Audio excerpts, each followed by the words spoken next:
আজকে নিয়ে আসলাম কাঁঠালের ইঁচড় রান্না করব। সেটা পুরো মাংসের মতো রান্না করব পেঁয়াজ আর রসুন দিয়ে। তোমরা ভিডিওটা দেখতে থাকো, আশা করি ভালো লাগবে। প্রথমে আলুগুলিকে একটু ভেজে নেব, তারপরে কাঁঠালের ইঁচড়টাকে একটু ভেজে নেব।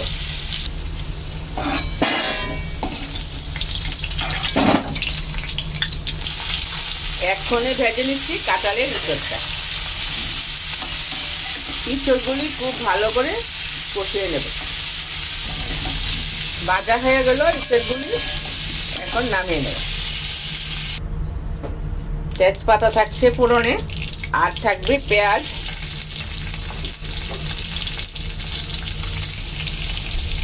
এখন থাকবে কিছুটা রসুন ছেঁচা, এখন পড়বে কাঁচা লঙ্কাগুলি একটু ছেঁচে দিলাম। এখন দিয়ে দেব এই মশলাগুলি, জিরে, লাল লঙ্কা আর হলুদ। আমি তো লঙ্কা দিয়েছি, তবু কালারের জন্য একটু লাল লঙ্কা দিলাম। এখন দিয়ে দেব আদা,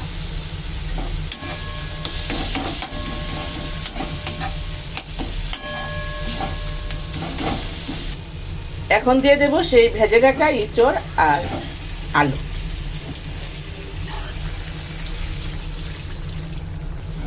জলটা দিয়েছি, একটু ভালো করে সিদ্ধ হতে হবে।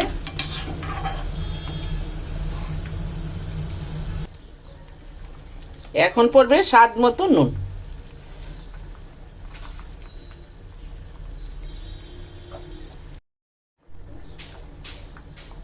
এখন দিয়ে দেব কয়েকটা আস্তে আস্তে রসুনের কোয়া।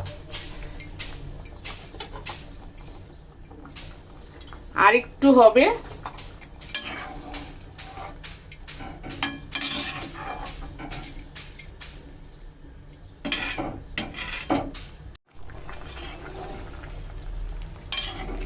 রান্নাটা মোটামুটি হয়ে আসছে, আর একটু পরে নামিয়ে নেব। এখন দিয়ে দেব এলাচ।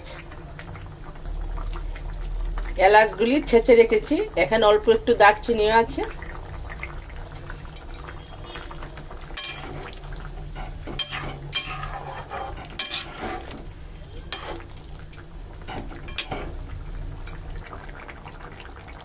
এখন দিয়ে দিলাম একটু স্বাদ মতো চিনি।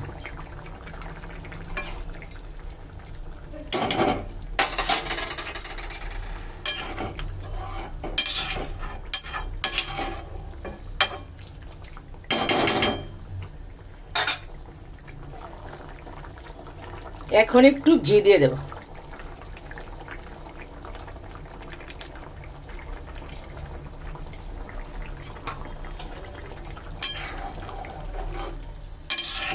কেমন হয়েছে বন্ধুরা রান্নাটা? ভালো লাগলে অবশ্যই একটা লাইক, একটা সাবস্ক্রাইব দেবে, আর ফেসবুক থেকে দেখলে একটা ফলো করো। ধন্যবাদ সবাইকে।